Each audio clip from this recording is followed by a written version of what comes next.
News 3 WSIL. Here's what's happening right now. Good Thursday morning, tracking more cool, damp, dreary weather. I'll tell you if there's any improvement in our forecast coming up.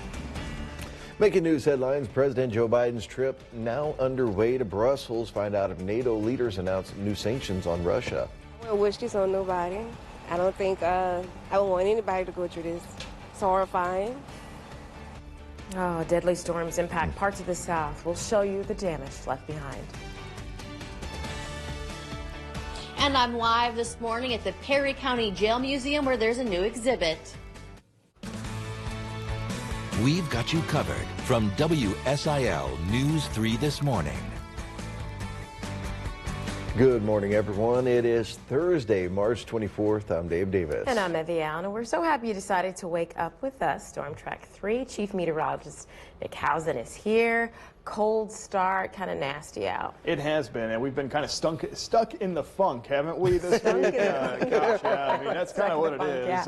Yeah. Tracking some cool, gloomy weather. I tell you what, it's great weather for those that maybe love winter, want to stay indoors, cook that last pot of chili for the season. Not bad weather for that. Tracking some rain back into the St. Louis metro area. It is cold outside, as Evie mentioned. Temperatures right now are back into the upper 30s and lower 40s. There's a lot of dampness still in the air, though no rain falling locally yet. That is going to change as that light rain batch to our north and west is going to slide eastward as we go through the later morning hours, early afternoon. Notice the rain chances ramping up closer to the lunchtime hour. Temperatures today, though, on the cool side. We're talking highs in the upper 40s. Wind chills this afternoon will only be into the lower 40s. We are tracking some drier weather by the weekend, but there's a chance we could see some frost and maybe even freezing temperatures. Have the latest on what to expect coming up. All right, thanks for that, Nick. Well, just into our newsroom this morning, a traffic update. Pulaski County Highway Department says Sandusky Road is closed this morning. Now, we are working to find out the reason behind this closure, and we will update you on air and online at WSILTV.com. Once again, that is Sandusky Road in Pulaski County. Also new this morning, no one was hurt after a fire in Centralia. It happened in the 18,000 block of Irvington Road, southwest of Wamak yesterday. Officials say the fire is believed to have been started by a nearby grill. Crews say 30-mile-per-hour winds made it harder to battle the fire. The building is a total loss. Welcome to this extraordinary NATO summit. We gather at a critical time for our security. NATO Secretary General Jens Stoltenberg opened the NATO summit just moments ago, as you heard. President Joe Biden, along with other NATO leaders, are meeting in Brussels as the war in Ukraine reaches the 1-month mark. Can you believe 1 month? President Joe Biden is expected to announce new sanctions on Russian lawmakers later this afternoon. ABC's Alex Pachet has more from Washington. Good morning. Yes, President Biden in Brussels for a series of meetings as the U.S. and the rest of its allies try to show a united front against Russia and its war with Ukraine. President Biden's high-stake trip to Brussels now underway, starting today at NATO headquarters for an emergency summit before meeting with the G7. The president and world leaders are expected to announce a new package of crippling economic sanctions on Russia and will also crack down on any other countries helping them get around sanctions. It comes as Russia's invasion of Ukraine crosses the 1-month mark. Ukrainian President Vladimir Zelensky saying this isn't just about his country. Russia is trying to defeat the freedom of all people in Europe, of all the people in the world. A new drone video released by a right-wing paramilitary group incorporated into the Ukrainian National Guard shows the devastation in the port city of Mariupol. But the Ukrainians are fighting fiercely. The Pentagon says they pushed Russian forces back 34 miles outside the capital city. The fear now that Russian President Vladimir Putin may grow desperate and resort to using chemical weapons.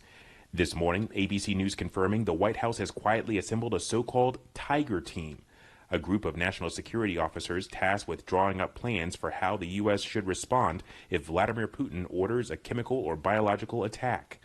One other topic of concern, supplies. They have been critical to the Ukrainian fight, and a U.S. official telling ABC News that once those convoys reach Ukraine, those supplies are dispersed so quickly that they're hard to hit, and that Russia might seek to strike supply targets in Poland before they make it to Ukraine.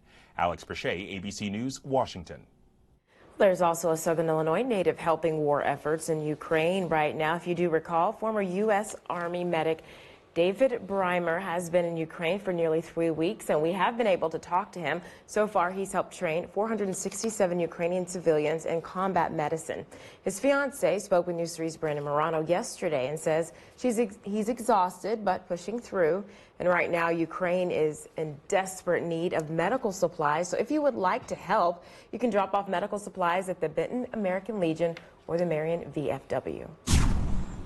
Today, some high school students in our region will get a unique opportunity for exploring new colleges. Over 500 students are expected at the Banterra Center on the SIU campus for a regional college fair. Students will have the chance to explore their options as more than 60 colleges and universities showcase what they have to offer.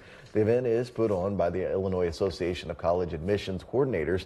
It starts at 10 this morning and will go until 2 this afternoon.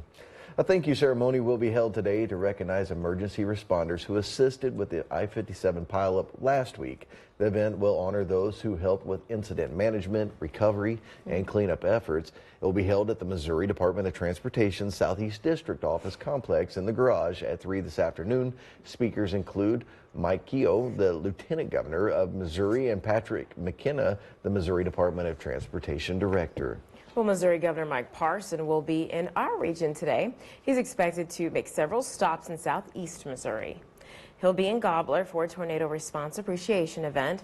Then he'll take part in a roundtable discussion about workforce and higher education at the Southeast Missouri State University.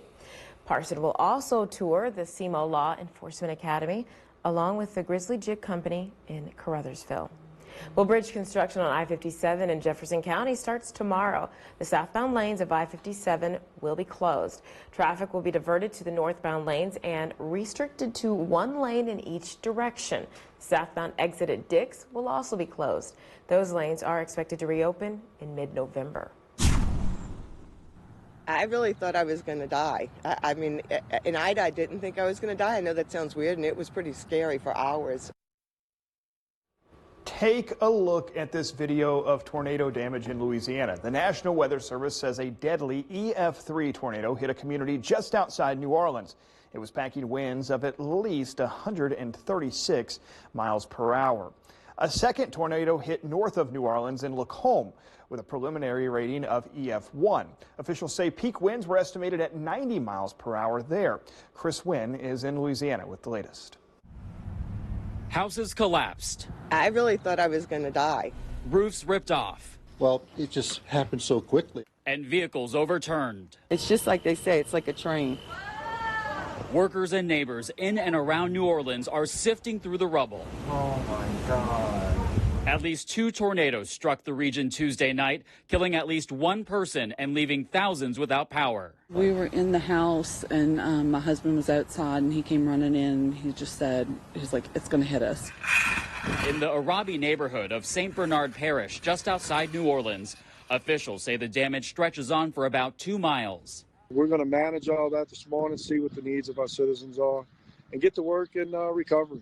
The same tornado hit New Orleans' lower 9th Ward. And we're going to try to do everything we can to clean up this area, get the debris removed, or restore electricity, and get people's lives right side up. The twister touching down in some of the areas worst hit by 2005's Hurricane Katrina. We are resilient people. We've been through this. It seems like a gazillion times, but we are good at it. In Arabi, Louisiana, I'm Chris Wynn reporting. And this has been a very big storm system across the central U.S. Take a look at this, all right? Big area low pressure now in the Great Lakes. We have been on the colder side of it and seen quite a bit of wet weather and some cool weather as well. So really dodging most of the severe weather. Our rain chances once again today ramping up towards the lunchtime hour. We do expect widespread light rain around. We're also tracking a chance for some freezing temperatures coming up this weekend. I'll have the latest on what to expect coming up. Thank you, Nick. Well, not having to worry about any rain or colder temperatures right now because she's inside is Brooke. That's right. She's in Perry County at the Jail Museum where guests can enjoy a new exhibit. Brooke.